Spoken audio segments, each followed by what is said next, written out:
Stop saying happy. Stop saying sad.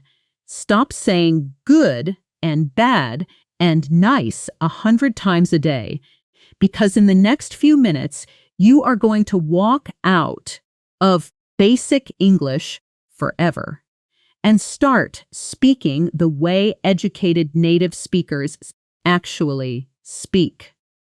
In meetings, in interviews, in real conversations that matter.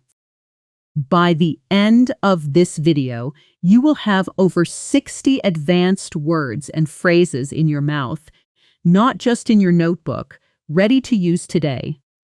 Here's something most learners never hear. The gap between B1 English and C1 English isn't grammar. It's not even pronunciation. It's vocabulary precision.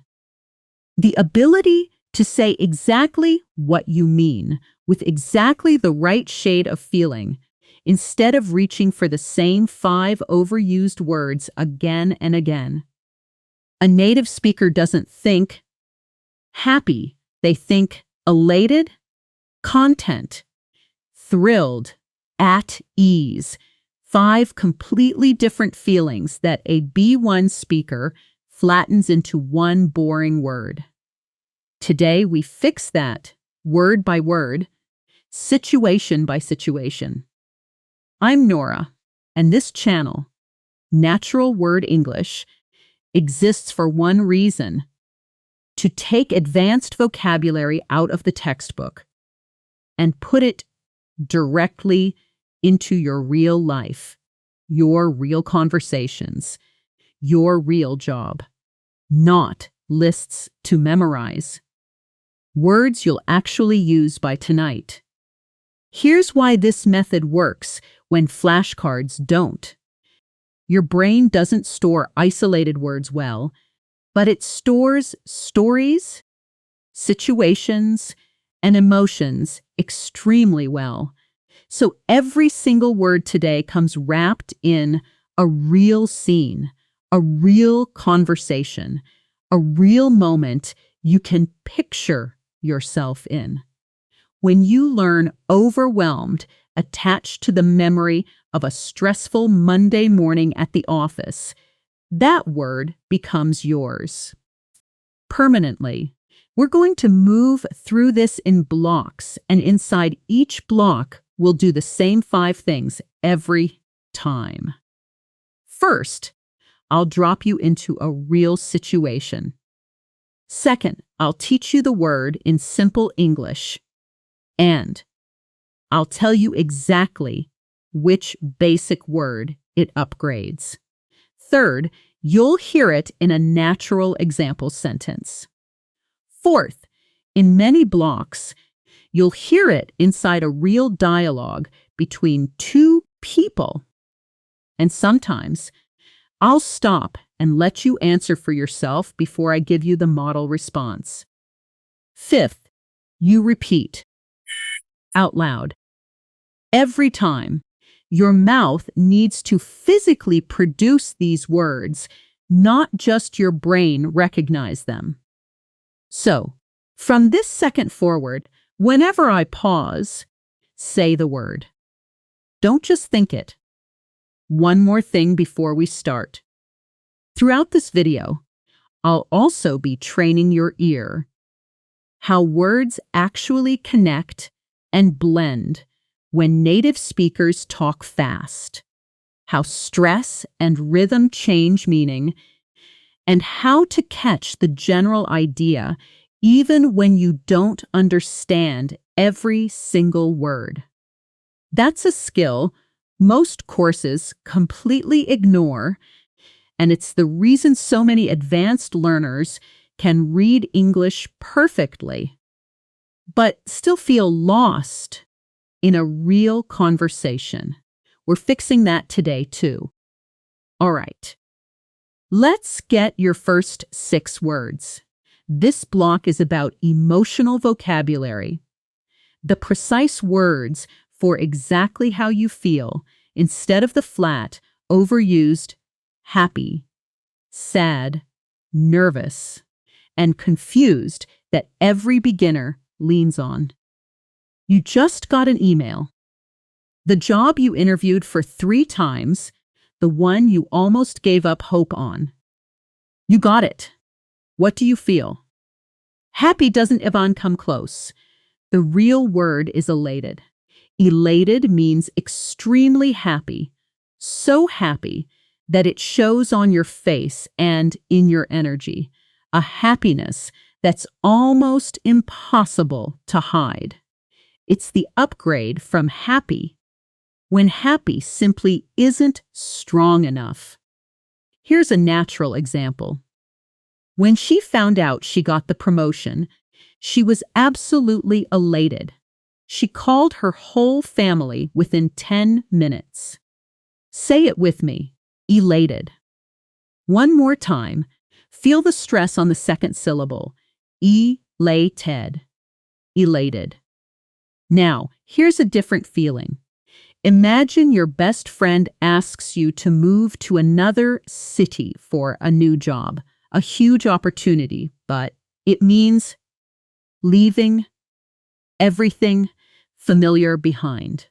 You want to go, and part of you is terrified to go, both at the same time. That confusing split feeling has a name. Ambivalent. Ambivalent means having two opposite feelings about something at the same time. You can't simply say yes or no in your heart, because both sides feel true. It upgrades the weak phrase, I don't know how I feel. Listen to this. Honestly, I'm ambivalent about the offer. The salary is amazing, but I'd be leaving my whole support system behind. Repeat. Ambivalent. Notice the connected sound here. Native speakers often blend ambivalent about into ambivalent bout, almost like the two words melt into one breath. Try saying it fast. Ambivalent about it. Ambivalent, about it. Slow first, then fast. Ambivalent about it. Ambivalent about it. Let's build a short scene around this feeling, because ambivalence comes up constantly in real decisions. Picture 2 co-workers, Jake and Priya, standing by the coffee machine on a Monday morning. Jake has just been offered a transfer to the company's Singapore office. Jake. Priya. Priya. Can I get your honest opinion on something? Priya. Of course. What's going on? Jake. They offered me the Singapore transfer. Better pay, better title, but I'd have to leave my apartment, my friends, basically restart my whole life. Priya. Wow. How do you feel about it? Jake. Honestly, I'm ambivalent. Some days I'm excited, and other days I feel sick just thinking about packing my whole life into boxes. Priya. That makes total sense. A decision like that, it would be strange if you weren't a little torn. Jake. Yeah, I guess. I just need more time to think it through. Notice how naturally ambivalent fits right into casual conversation between friends. This isn't a formal, academic word at all. It's something people say every day when a decision has two real sides. Next feeling. Imagine you walk into a meeting completely unprepared, and suddenly your manager asks you a direct question you have no answer for in front of everyone. Your mind goes blank, your face goes red, you're not just confused, you're deeply, visibly confused, almost frozen. That's bewildered. Bewildered means extremely confused. Often because something happened suddenly or unexpectedly, and it's a strong upgrade from the tired old confused. Example: he looked completely bewildered when they asked him to present numbers he'd never even seen. Say it. Bewildered. Again, bewildered. Now the opposite direction, a slower, quieter, kind of negative feeling. Imagine you've asked your teenager 3 times to clean his room, and he still hasn't done it. You're not furious, not shouting, but you are deeply, deeply annoyed, at the edge of your patience. That word is exasperated. Exasperated means extremely irritated or frustrated, usually after repeated annoyance, not a sudden explosion, but a slow building frustration. It upgrades annoyed or angry when those words feel too flat or too extreme. Listen, by the 5th phone call with customer service, she was completely exasperated. Repeat. Exasperated. One more time, slowly. X-A-S-per-ated. Exasperated. Here's a feeling that shows up right before something big. A job interview, a first date, a difficult conversation you've been avoiding. You're not scared exactly, but there's a nervous knot in your stomach, a low-level worry about what's coming. That's apprehensive. Apprehensive means nervous or worried about something that's going to happen, a quieter, more sophisticated cousin of nervous or scared. Example: I'm a bit apprehensive about the surgery, even though the doctor says it's routine. Say it. Apprehensive. And finally in this block, a word for the deep satisfaction that comes not from luck, but from effort.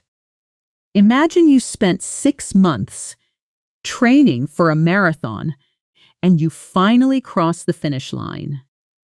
It's not just good, it's a satisfaction that feels earned, meaningful, deep. That's gratifying. Gratifying means giving a feeling of pleasure and satisfaction, especially because you worked hard for it or helped someone. Example: watching my students finally speak with confidence. That's the most gratifying part of my job. Repeat. Gratifying. Let's do a quick round before we move on. I'll describe a situation, and you say the word out loud before I say it. Ready? Someone gets amazing news and can barely contain their joy. What's the word? Elated. Someone feels 2 completely opposite emotions about a big decision. What's the word? Ambivalent. Someone is suddenly, deeply confused by an unexpected question. What's the word? Bewildered. Someone is worn down by repeated small annoyances. What's the word? Exasperated. Someone feels nervous about something coming up. What's the word? Apprehensive. And someone feels deep, earned satisfaction. What's the word? Gratifying. If you got most of those, that's real progress already, and we're only 6 words in. Nice work. Now let's move into our second block. Personality and how people communicate. Because these words don't just describe feelings. They describe how you come across to other people, and that matters enormously in professional and social life. First word, and it's one you'll use constantly. Imagine a friend asks for your real opinion on their business idea, and instead of softening everything, you tell them exactly what you think, kindly, but completely honestly, with no sugarcoating. That's candid. Candid means honest and direct, saying what you truly think without hiding anything, even when it might be a little uncomfortable. It's the natural upgrade from just saying honest. Example, can I be candid with you? I don't think this pricing strategy is going to work. Repeat, candid. Now notice the connected speech here. Can I be candid often blends into something closer to can I be candid. When spoken fast, the words running together almost like one long word.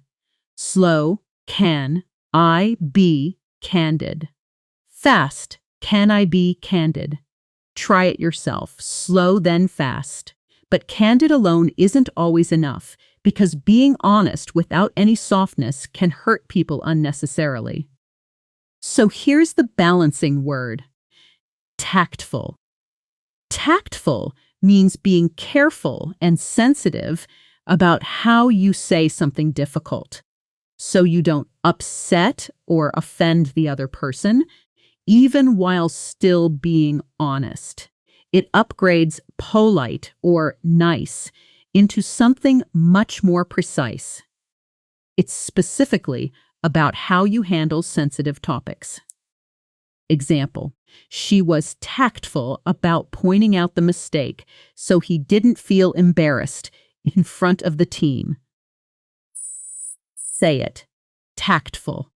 Notice how candid and tactful actually work together, not against each other. The best communicators are both. They tell the truth, but they choose their words with care. Next, imagine someone in a meeting who never lets their idea get pushed aside, who states their opinion clearly and firmly without being aggressive or rude. That's assertive. Assertive means confidently expressing your opinions and needs directly, standing your ground without attacking anyone else. Very different from aggressive, which crosses into rudeness. This word upgrades weak phrases like strong or confident when you specifically mean someone stands up for themselves. Example, you need to be more assertive in salary negotiations. Don't just accept the first number they offer. Repeat, assertive. Now, someone who can explain a complicated idea so clearly that everyone in the room instantly understands it. That's a person who is articulate. Articulate means able to express your thoughts and ideas clearly and effectively, whether speaking or writing. It's the upgrade from good at talking or clear. Example, even under pressure, she stayed remarkably articulate, explaining the entire crisis in 2 clean sentences. Say it, articulate. And its close, slightly more elevated cousin, eloquent. Eloquent goes one step further than articulate. It means not just clear, but persuasive and beautifully expressed, almost like the words themselves are powerful.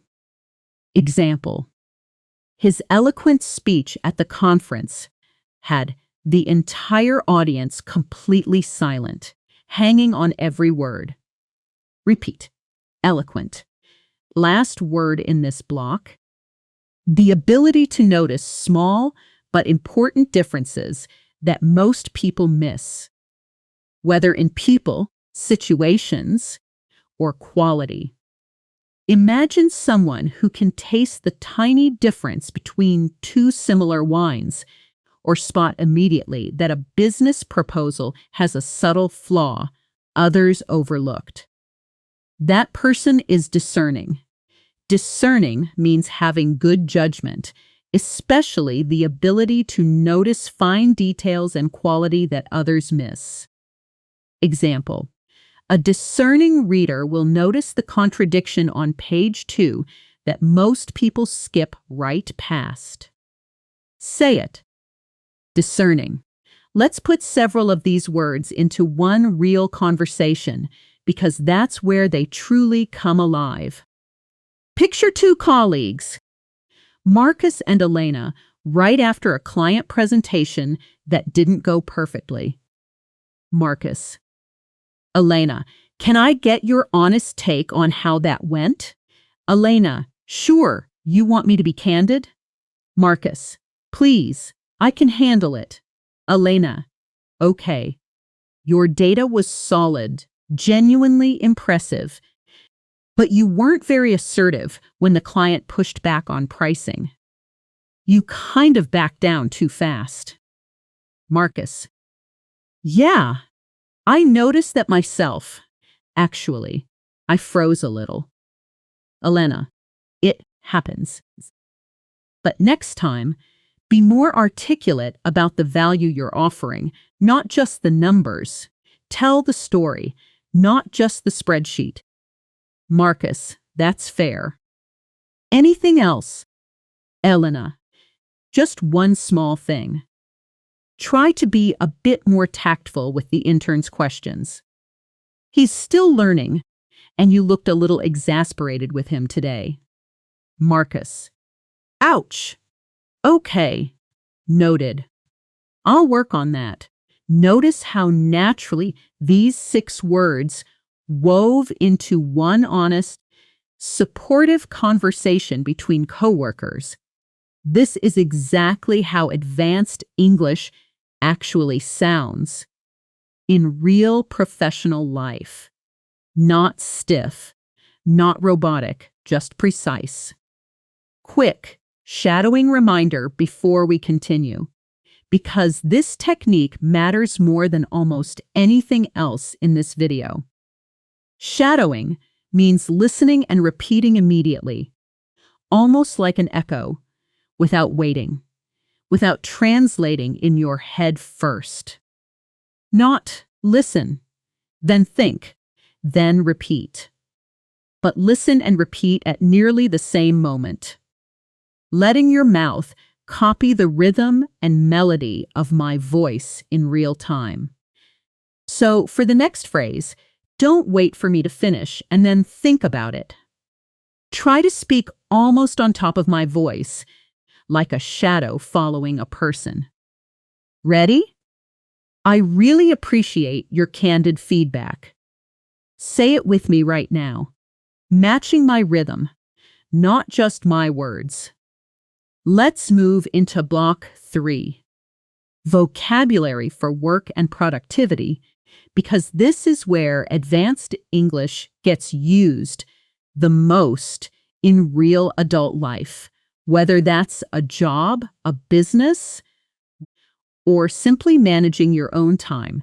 Picture someone who checks every single detail twice, who never sends an email with a typo. Yisel, who color codes their calendar. That level of extreme care and attention to detail is meticulous. Meticulous means showing great attention to detail, being very careful and thorough, sometimes almost snows to a perfectionist level. It upgrades careful into something much stronger. Example: the report was meticulous. Every source cited, every number double-checked. Repeat: meticulous. Say it slowly first. Me tick, you louse.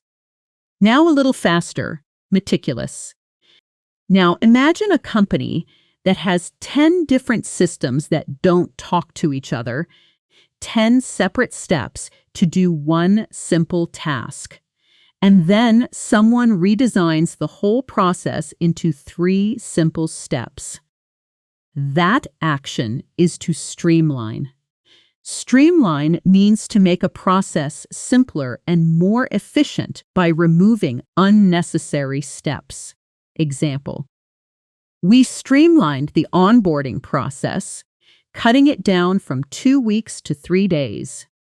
Say it. Streamline. Next, imagine you have a small advantage. Maybe a personal connection, maybe a unique skill, and you use it smartly to get a much bigger result than you'd normally expect. That's to leverage. Leverage means to use something you already have, a resource, a relationship, a skill, to gain the maximum possible advantage. Example: she leveraged her network from her last job to land 3 new clients in her first month. Repeat.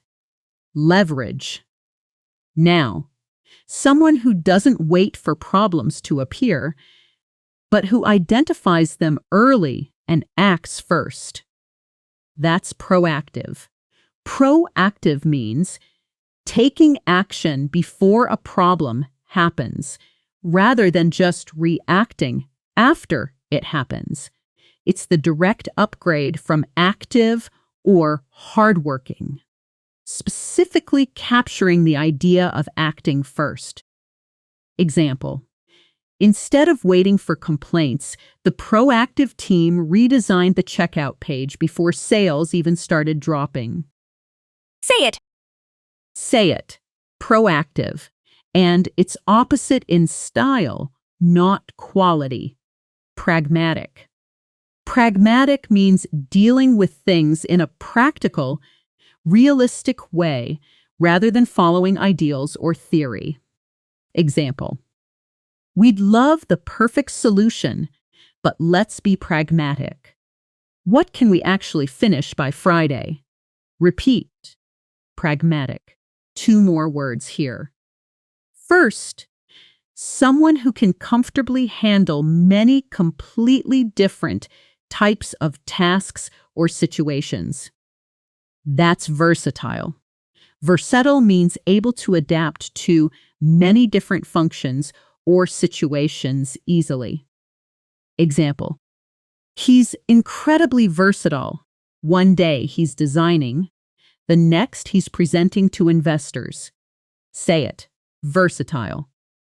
And finally, the opposite feeling: a task so repetitive, so ordinary, that it drains all your energy just thinking about it. That's mundane. Mundane means boring and ordinary, lacking excitement, part of everyday routine. Example: filing expense reports is mundane, but somebody has to do it. Repeat. Mundane.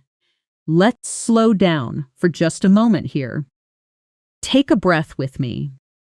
You've already learned 18 precise, real, usable words, and your brain has been working hard. So for the next few seconds, just relax your shoulders, breathe in, slowly, and let everything settle. You don't need to say anything right now. Just listen and let these words sink in quietly. Good. Now let's keep building. Let's do a fast round-trip check before we finish this section. I'll say a basic word, you upgrade it in your head, and then I'll give you the answer. Basic word, careful, but at an extreme level. What's the upgrade? Meticulous. Basic idea. Make simpler. What's the upgrade? Streamline. Basic idea. Use something smart to your advantage. What's the upgrade? Leverage. Basic word. Active, but specifically, acting before problems happen. What's the upgrade? Proactive. Basic word. Practical. What's the upgrade that sounds a bit more sophisticated? Pragmatic. And basic word. Adaptable. What's the upgrade? Versatile. That's excellent work. 18 words in. And you're already thinking in upgrades instead of translating from your own language. That shift right there is exactly what fluency feels like. Type 1. And I'll continue straight into idioms native speakers use constantly at work. The full role switch dialogue technique, more listening and shadowing training, and the next set of vocabulary blocks. Let's move straight into idioms. The kind of natural expressions that make you sound less like a textbook and more like someone who actually grew up speaking English. These aren't formal vocabulary words. They're the glue that native speakers use constantly in offices, in meetings, in everyday work conversations. Picture a new employee who starts on day 1 and instead of spending weeks getting comfortable, immediately jumps into real projects, contributing from the very first hour. We describe that with the idiom hit the ground running. It means to start something new with energy and speed, performing well immediately without a slow warm-up period.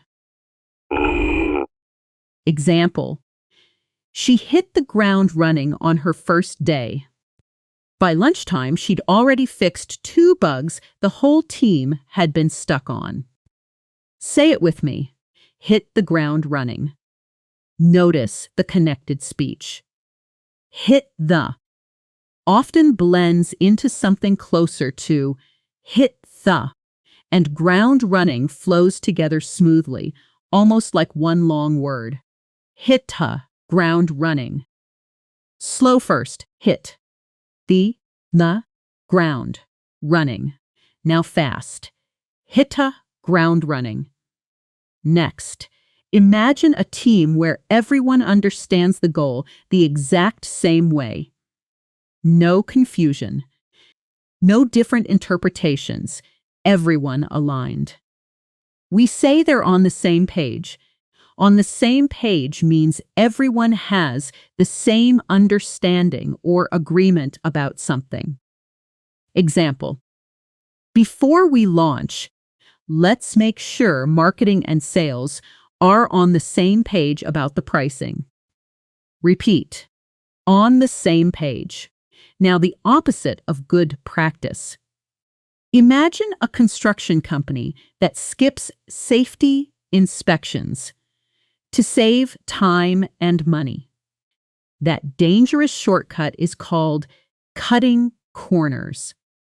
Cut corners means doing something in the easiest, cheapest, or fastest way, usually by skipping something important that should be done properly. Example: they cut corners on quality control, and it cost them a massive product recall 6 months later. Say it. Cut corners. Here's one for starting something that's been delayed. Imagine a project that's been sitting in emails and meetings for months with no real action, and finally, someone says, "Enough talking. Let's actually begin." That's to get the ball rolling. Get the ball rolling means to start a process or activity that has been delayed or hasn't begun yet. Example: let's get the ball rolling on the redesign this week instead of waiting for next quarter. Repeat: get the ball rolling. And finally, in this group, imagine you're working on something important with a colleague. And rather than leaving them wondering, men, you regularly send small updates about your progress. That's to keep someone posted. Keep someone posted means to continue giving someone updated information about a situation as it develops. Example. I'll keep you posted on the client's decision as soon as I hear anything. Say it. Keep me posted. Now, here's where we really put this into practice. With a technique most courses completely skip.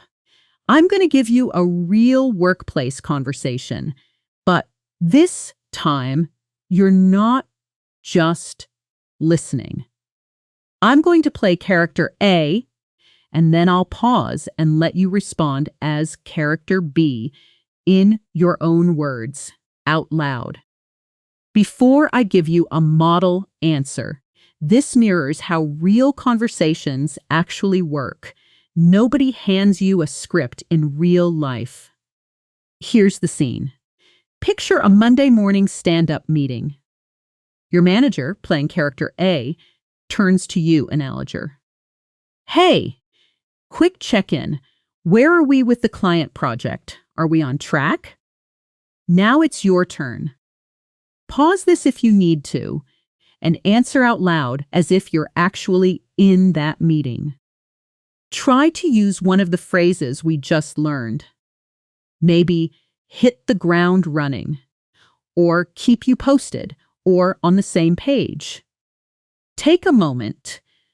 Here's a natural model answer, in case you want to compare. Honestly, we hit the ground running last week, so we're ahead of schedule. I'll keep you posted if anything changes, but right now the whole team is on the same page about the deadline.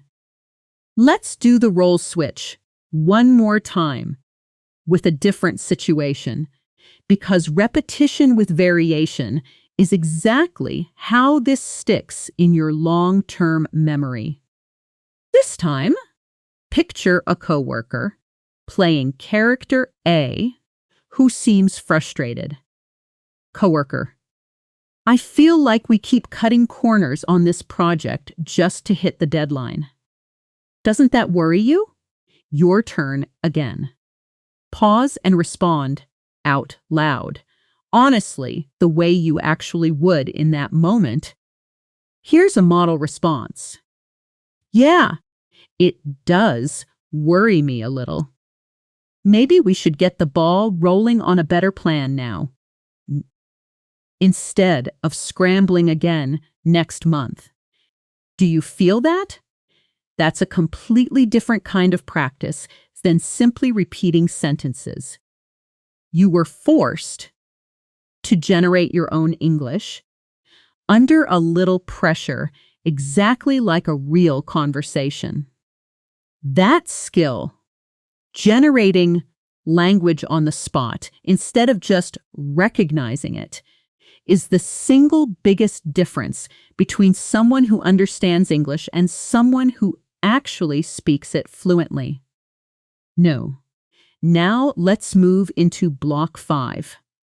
Vocabulary and idioms for decision-making and forming opinions, because this is a huge part of adult conversation that most courses barely touch. Imagine two friends discussing whether one of them should quit a stable job to start a business. Instead of deciding emotionally, they sit down and carefully consider every positive and every negative before choosing. That process is called weighing the pros and cons. Weigh the pros and cons means to carefully think about the advantages and disadvantages of a decision before making it. Example. Before you sign anything, sit down and weigh the pros and cons properly. Say it. Weigh the pros and cons. Next, imagine someone hears one small piece of information and immediately assumes the worst without waiting for the full story. That's a very common, very human mistake, and we call it jumping to conclusions. Jump to conclusions means to make a judgment or decide something too quickly before you have all the necessary facts. Example: don't jump to conclusions. We don't even know why she canceled the meeting yet. Repeat. Jump to conclusions. Notice the stress pattern here. Jump to conclusions. The two stress syllables give the phrase its natural rhythm. Say it slowly with the stress. Jump to conclusions. Now naturally, jump to conclusions. Now, imagine a decision you've been avoiding for weeks. Something uncomfortable. Maybe firing an underperforming employee, maybe ending a business partnership. And finally, you just accept that it has to happen. And you do it. That's to bite the bullet. Bite the bullet means to force yourself to do something difficult or unpleasant that you've been avoiding because it's necessary. Example: I finally bit the bullet and told the landlord I'm moving out. Say it. Bite the bullet. Here's a word for something that hasn't been fully confirmed yet. A plan, an agreement, a date that could still change. That's tentative. Tentative means not fully certain or fixed, done cautiously because things might still change. Example: we have a tentative agreement, but nothing's signed yet, so don't tell the team just yet. Repeat. Tentative. Now, imagine someone tells you a story that sounds reasonable, believable, not proven, but logical enough that you could accept it as possibly true. That's plausible. Plausible means seeming reasonable or probable, believable based on the available information. Example: his explanation for being late was plausible, but I'm still not 100% convinced. Say it. Plausible. And finally, in this block, imagine someone who doesn't easily believe things. They question claims. They want proof before accepting anything as true. That's skeptical. Skeptical means having doubts about something, not easily convinced, especially about claims without solid evidence. Example: I'm a bit skeptical about this diet trend. Where's the actual research? Repeat. Skeptical. Let's build a longer dialogue here, because decision-making conversations tend to go back and forth quite a bit in real life. Picture this scene first. Two business partners, Daniel and Sophia, sitting in a small office late in the evening, surrounded by coffee cups and printed reports, trying to decide whether to accept a big investment offer that comes with conditions they're not fully comfortable with. Daniel: okay, so have you had a chance to really weigh the pros and cons of this offer? Sophia: I have, and honestly, I'm still skeptical. The money is great, but giving up 20% control feels like a lot. Daniel: I hear you, but let's not jump to conclusions before we've talked to the lawyer. Sophia: fair point. What does she think? Do we know yet? Daniel: we have a tentative call scheduled for tomorrow morning. Sophia: okay. And what's your gut feeling? Honestly. Daniel: honestly? At some point, we might just have to bite the bullet. This kind of opportunity doesn't come twice. Sophia: maybe. It's a plausible argument. Let's see what the lawyer says first, then decide. Notice how this entire realistic, tense, adult conversation used 6 advanced words completely naturally. No word felt forced. No word felt like it was placed there just to be taught. That's exactly the level you're aiming for. Quick listening for gist moment here, because I want to train a very specific skill, understanding the main idea even when you can't catch every single word, which happens constantly in real native speech. I'm going to say a sentence slightly faster than normal conversation speed, and instead of trying to catch every word, just listen for the general meaning. Ready?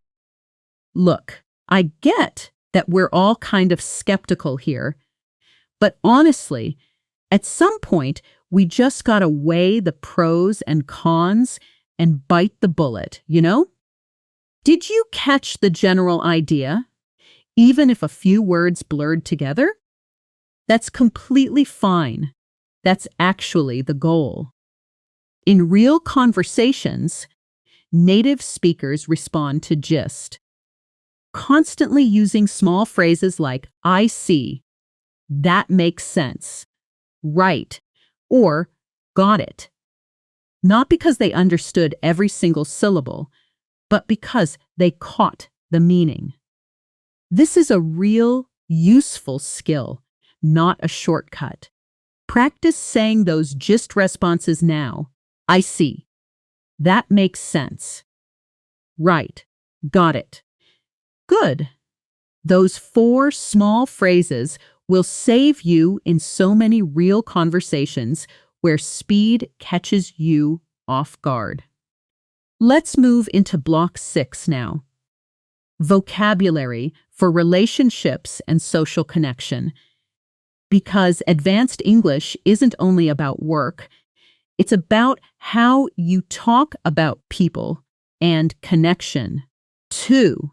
Imagine 2 coworkers who don't just work well together, but who genuinely understand each other, who communicate easily and comfortably. That connection is called rapport. Rapport means a close, friendly relationship in which people understand each other's feelings and communicate easily. Example: it took a few months, but she finally built real rapport with the whole team. Say it. Rapport. Notice the pronunciation carefully.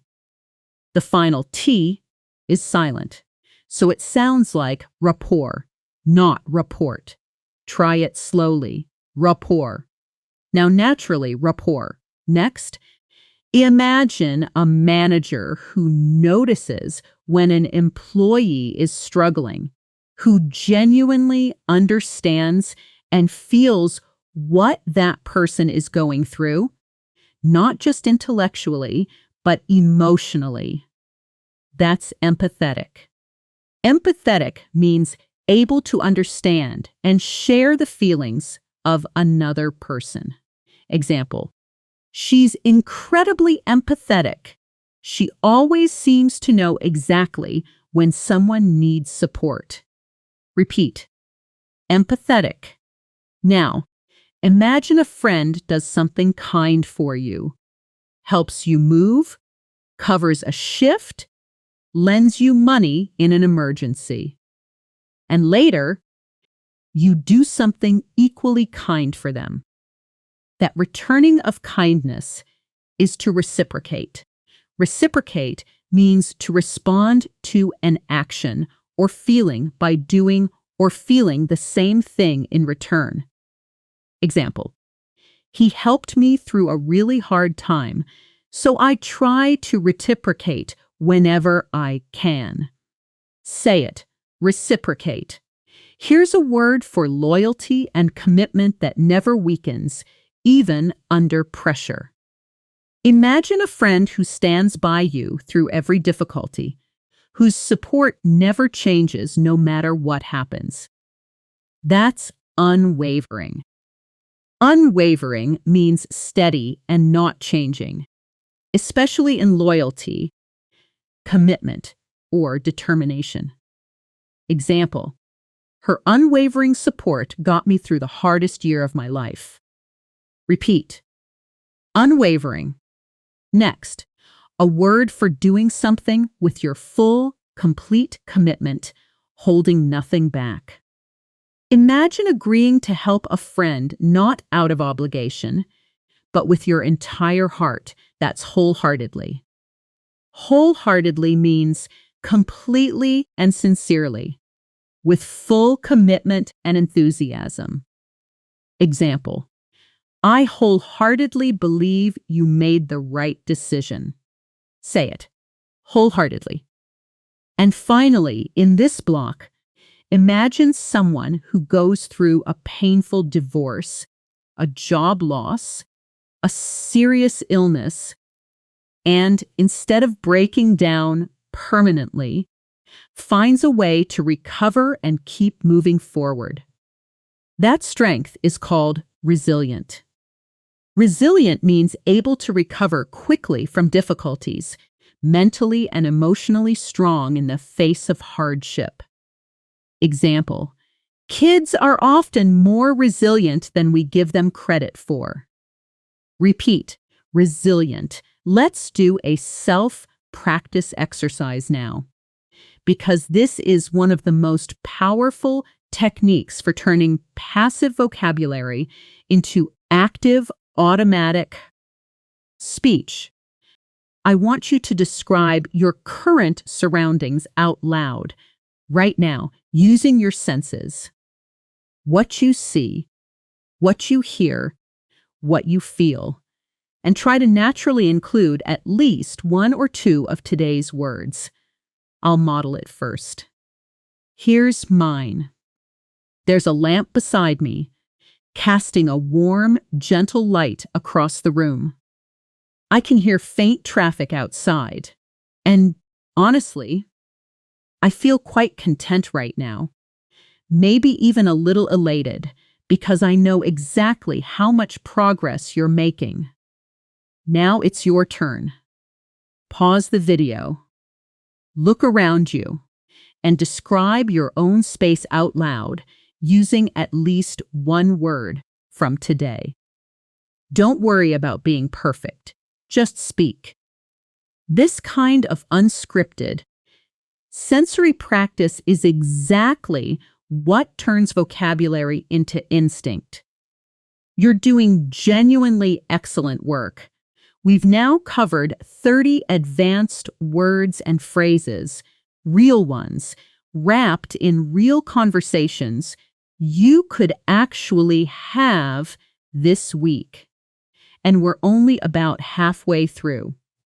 Type 1, and we'll continue into nuance and subtlety in conversation, more phonetics and connected speech training, several immersive role-play scenarios, and eventually, MICE, the fluency round that ties everything together. Let's move into role-play now. Situations where I want you to actually imagine yourself as the person speaking, not just listening from the outside. This is one of the fastest ways to move vocabulary from I understand it to I can use it under pressure. Here's your first scenario. Imagine you're sitting across from an interviewer. The room is quiet, a laptop between you, and she's just asked a question you didn't fully expect. Picture yourself there right now. The chair, the folder of papers in front of you, your heartbeat just slightly faster than normal. Interviewer, tell me about a time you had to make a difficult decision under pressure. Now, as if you were actually there, answer out loud using at least 2 words we've already learned. Maybe, weigh the pros and cons. Maybe, bite the bullet. Maybe, pragmatic. Take a real moment and speak. Here's a model answer to compare against. There was a project where we had to weigh the pros and cons of missing deadlines versus cutting corners on quality. In the end, we decided to be pragmatic and push the deadline back 2 days because a rushed, low-quality result would have hurt the client relationship far more than a short delay. Notice how natural, how unscripted that sounds. That's exactly the tone you want in a real interview. Second role-play scenario. This time, imagine you're standing in front of a small group giving a short presentation. Your slides are behind you, a few colleagues are watching, and you need to explain a slightly disappointing quarter without sounding like you're making excuses. It's feet. Picture yourself saying this opening line out loud right now, matching my rhythm as closely as you can, almost shadowing me. I want to be candid with you about this quarter's numbers because I think honesty here is more useful than sugarcoating things. Not! Say that whole sentence out loud, even if you're alone in your room right now. Your mouth needs the practice, not just your ears. Now continue the presentation yourself. Imagine the next sentence needs to explain what went wrong and what you're doing about it, and try to include streamline, proactive, or contingency. Pause and try it out loud. Here's a natural version you could compare to. We're already working to streamline the sales process, and going forward, we're being more proactive about identifying risks early with a proper contingency plan in place for next quarter. Third role play. This one is social rather than professional. Imagine you're at a work dinner, sitting next to someone from another department you've never really talked to before. Small talk, but the kind of small talk that actually builds rapport over time. Colleague. So, how long have you been with the company? Respond as if you were really there. And try to keep the conversation flowing naturally. Maybe using versatile, gratifying, or rapport if it fits naturally. Take your moment. A natural response might be, about 3 years now. It's been really gratifying. Actually, I started in a pretty narrow role, but they let me be more versatile over time, and I've built great rapport with almost every team here. See how that response feels warm and human. Not like a vocabulary list being read aloud. That's the target every single time. Let's move into block 7 now. The vocabulary of nuance and subtlety.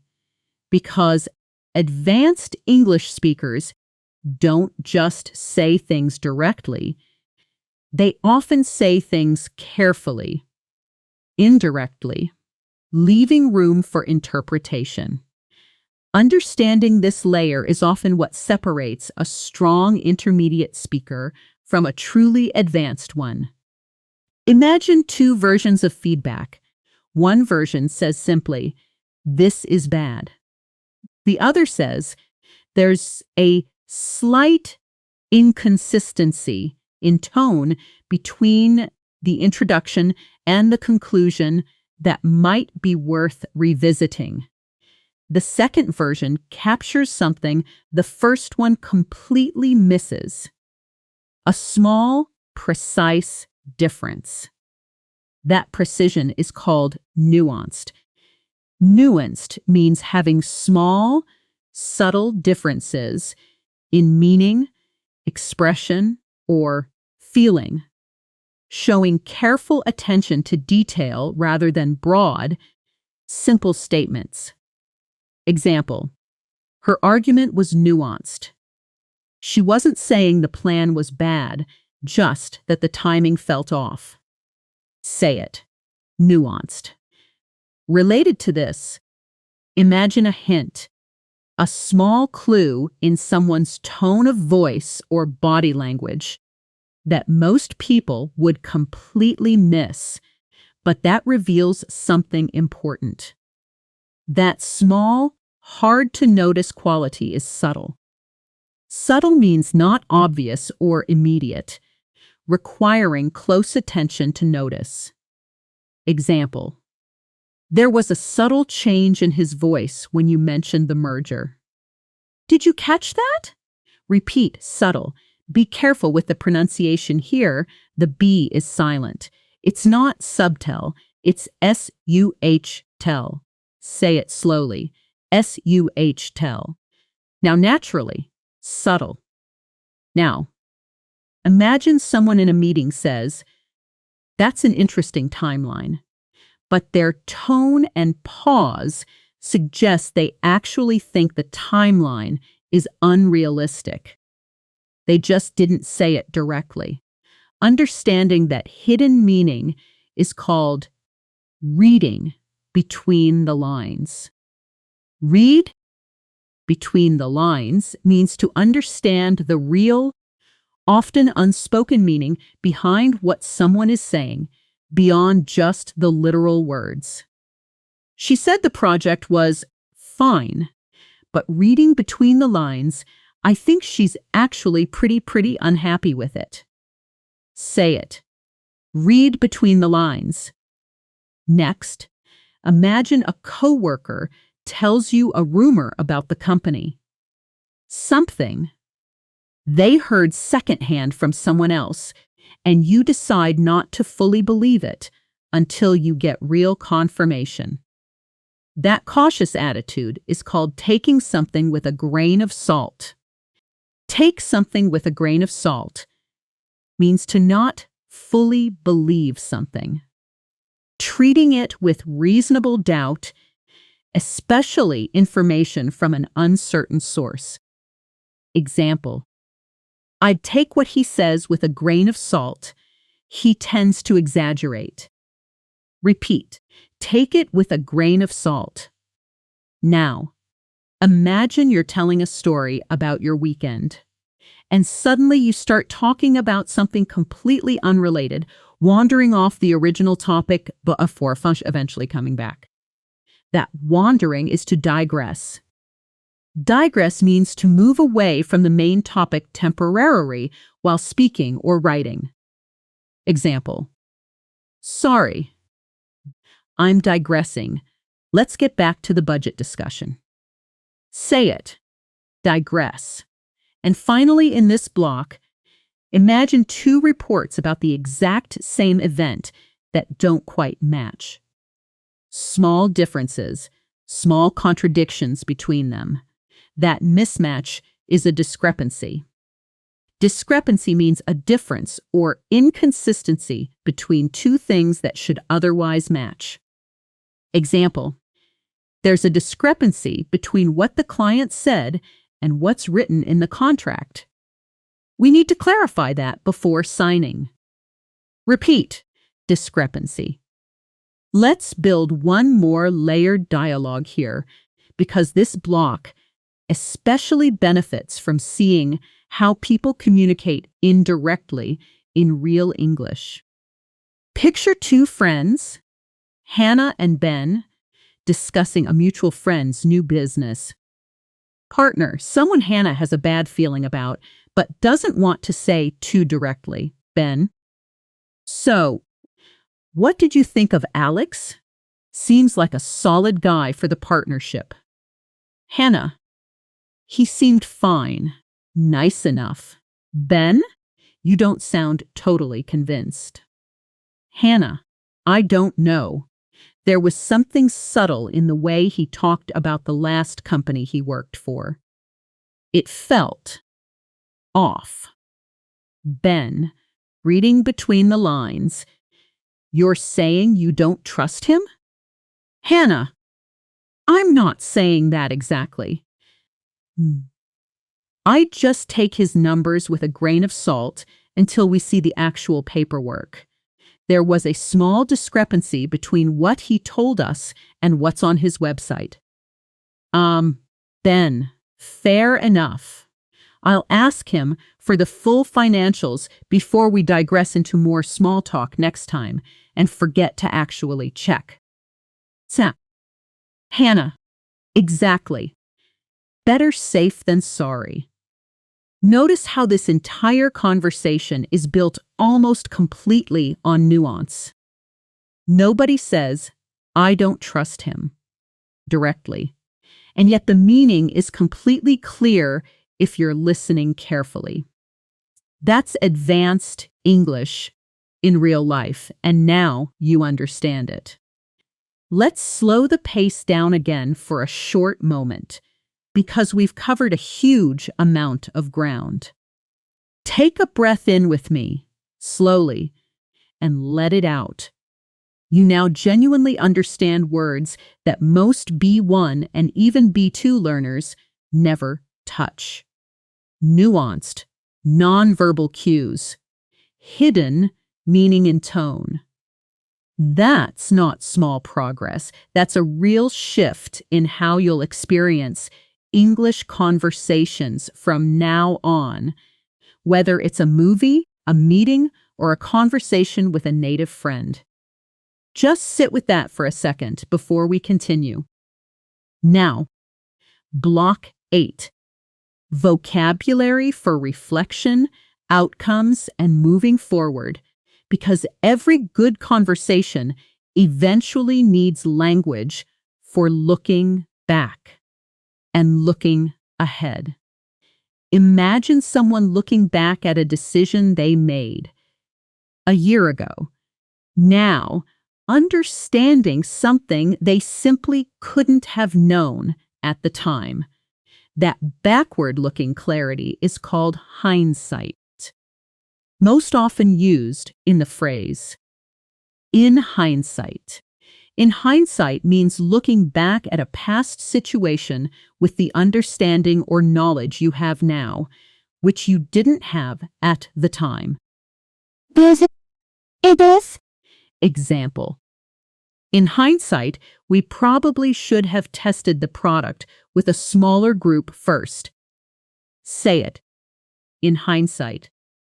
Next, imagine an outcome that, once you look at all the circumstances, simply couldn't have been avoided. It was always going to happen this way. That's inevitable. Inevitable means certain to happen, impossible to avoid or prevent. Example. Given how fast the market was changing, the company's restructuring was probably inevitable. Repeat. Inevitable. Now imagine an idea so original, so far ahead of its time, that it completely changes an entire industry. That's groundbreaking. Groundbreaking means introducing new ideas or methods, highly original and influential. Example. Their research was genuinely groundbreaking. Nobody had approached the problem that way before. Say it. Groundbreaking. Next. Imagine a company that offers employees a bonus specifically to encourage them to hit an ambitious sales target. That motivating reward is called an incentive. Incentive means something that motivates or encourages a person to do something, often a reward. Example. They offered a strong financial incentive to finish the project 2 weeks early. Repeat. Incentive. Now, imagine feedback that isn't just criticism for the sake of criticism, but feedback specifically designed to help someone genuinely improve. That helpful kind of criticism is constructive. Constructive means intended to be helpful and useful, especially feedback meant to encourage improvement rather than simply criticize. Example: I appreciated her constructive feedback. It actually helped me fix the real problem. Say it. Constructive. Next, imagine a business that doesn't just have one plan, but a backup plan ready in case the first one fails. That backup plan is a contingency. Contingency means a plan or arrangement made for a possible future event or circumstance, especially something unexpected. Example: we need a contingency plan in case the main supplier can't deliver on time. Repeat: contingency. And finally, our 60th plus word. Imagine a manager who removes obstacles, arranges resources, and makes it easier for their team to succeed rather than doing the work themselves. That supportive action is to facilitate. Facilitate means to make an action or process easier, often by providing help, resources, or removing obstacles. Example: her main role isn't to do the work herself, but to facilitate the whole team's progress. Say it. Facilitate. Let's do one final role play before we move toward the finish line, because this is a perfect moment to combine everything from Block 8. Imagine you're leading a short team meeting after a project that didn't go quite as planned, and you need to sound calm, wise, and forward-looking, not defensive. Try saying this out loud, matching my pace closely. In hindsight, some delays were probably inevitable, but I want to focus on constructive next steps, starting with a proper contingency plan so we're not caught off guard again. Now continue the thought yourself, out loud as if you were really standing in front of your team, using incentive, facilitate, or groundbreaking if you can fit them naturally. Take a real moment and try it. Here's a version to compare with.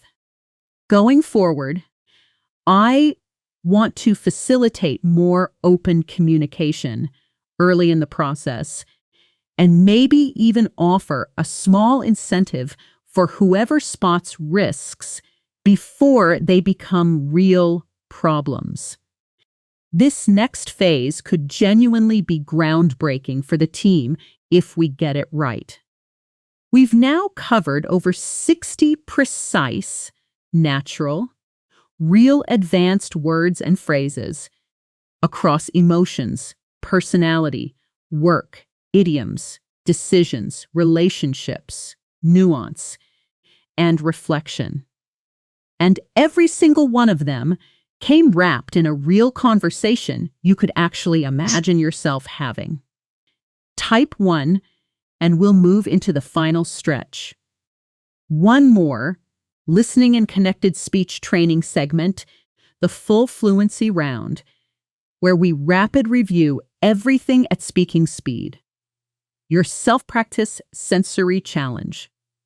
Using today's vocabulary and a specific, measurable call to action before we wrap up completely.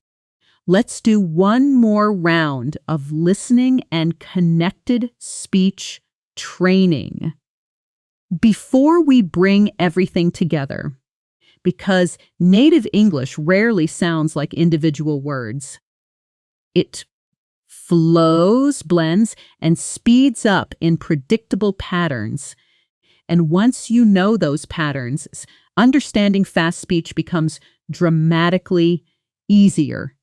Here's a comment now. a pattern you'll hear constantly. When a word ending in a consonant meets a word starting with a vowel, native speakers often link them together smoothly.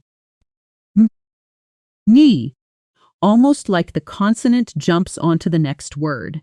Take the phrase, weigh the pros and cons. Slowly, it's weigh the pros and cons. But at natural speed, and cons often blends into something closer to and cons, and the whole phrase flows as weigh the pros and cons. Try it slowly first, then fast.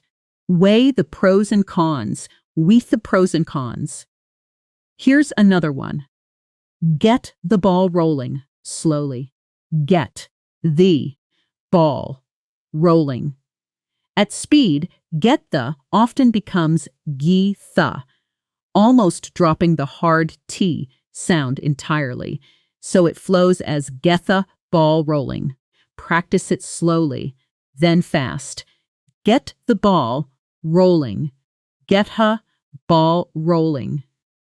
And one more important pattern, question intonation.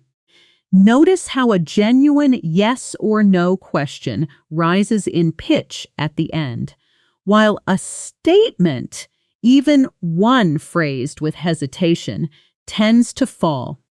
Compare these two. You're on the same page? Rising at the end, checking, uncertain. Versus, you're on the same page. Falling, confident. A statement of fact. Say both out loud, exaggerating the pitch difference. Rising, you're on the same page. Falling, you're on the same page. That small melody difference completely changes how a native listener interprets your sentence, even if the words are identical. Now, remember what we talked about earlier. When someone speaks quickly and you can't catch every word, you don't need every word. You need the shape of the meaning. Let's test that right now with something a little faster than normal. Listen for the general idea only. Look, in hindsight, I think we were kind of ambivalent about the whole thing from the start. And honestly, we probably should have been more proactive instead of just cutting corners and hoping it'd all work out. Even if a few words blurred past you, you probably caught the shape. Looking back, mixed feelings, should have acted earlier, took shortcuts. That's exactly the skill real native conversations demand from you every single day. And now, you're actively training it. All right, it's time for the fluency round. This is where we move fast. No explanations, no pauses for teaching. Just pure rapid review. And I want you to say each word out loud the instant you hear it, like an echo. The same shadowing technique from earlier. Ready? Let's go. Elated, ambivalent, bewildered, exasperated, apprehensive, gratifying, candid, tactful, assertive, articulate, eloquent, discerning, meticulous, streamline, leverage, proactive, pragmatic, versatile, mundane, hit the ground running, on the same page, cut corners. Get the ball rolling. Keep me posted. Weigh the pros and cons. Jump to conclusions. Bite the bullet. Tentative, plausible. Skeptical, rapport. Empathetic, reciprocate. Unwavering, wholeheartedly, resilient. Nuanced, subtle. Read between the lines. Take it with a grain of salt. Digress. Discrepancy, in hindsight. Inevitable, groundbreaking. Incentive, constructive. contingency, facilitate, excellent. That's the entire list, back to back, at real conversational speed. And if your mouth kept up with even half of those, that's genuine, measurable progress in a single video. Let's go one more time. Aunt. But this time, instead of just the word, I want you to attach one quick association to each. The situation, the feeling, whatever comes to mind first. Elated, that job offer email. Ambivalent, the Singapore transfer. Candid, honest feedback to a friend. Meticulous, the double-checked report. Hit the ground running. The new employee's first day. Bite the bullet. Finally ending something you'd been avoiding. Report, the coworker you finally clicked with. In hindsight, the lesson you only see looking backward. Notice how much stronger these words feel now that they're tied to a memory, a scene, a person. That's exactly why we built this whole video around situations instead of a plain list. Now, one final challenge before we close. Your sensory self-practice round. But this time, using words from across the entire video, not just one block. I want you to pause the video in a moment. Look around, wherever you are right now, and describe your surroundings and your current state out loud, using at least 3 words from today. Here's my own example first. To model it, there's a subtle hum from the fridge in the other room. And honestly, describing all this vocabulary today has been genuinely gratifying, a little exhausting too, if I'm candid, but in the best way. I feel pretty content, maybe even a little proud, watching how far you've come in one video. Now it's your turn. Pause here and speak out loud about your own room, your own feelings, your own moment, using your new words. Don't rush it, and don't worry about getting it perfect. Just speak. You've just done something most learners never actually do. You used brand new advanced vocabulary to describe your real life in real time without a script in front of you. That's not studying English anymore. That's speaking it. Before you go, here's your specific challenge. And I mean genuinely specific, not the vague practice more advice you've heard 100 times before. In the comments below this video, write one full sentence using at least one word from today. Your real life. Your real situation. Not a copied example. Maybe it's, I felt completely elated when, or honestly, I'm a bit skeptical about, or in hindsight, I probably should have. Whatever it is, make it true. Make it yours. And post it. Writing forces your brain to actively retrieve the word instead of just recognizing it when you hear it again. And that active retrieval is exactly what turns a word you learned into a word you own.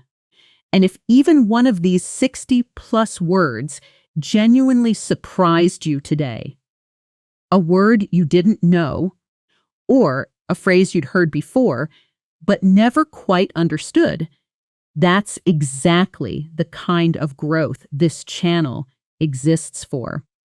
Subscribe and come back for the next one, because next time we're going deeper into a completely different set of real-life vocabulary, the same way. Knees. Situations first, words second. And your voice speaking every single one out loud. You upgraded your English today.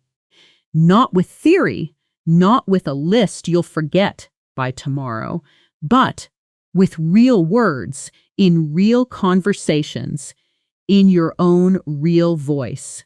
That's how fluency is actually built. One honest, precise word at a time.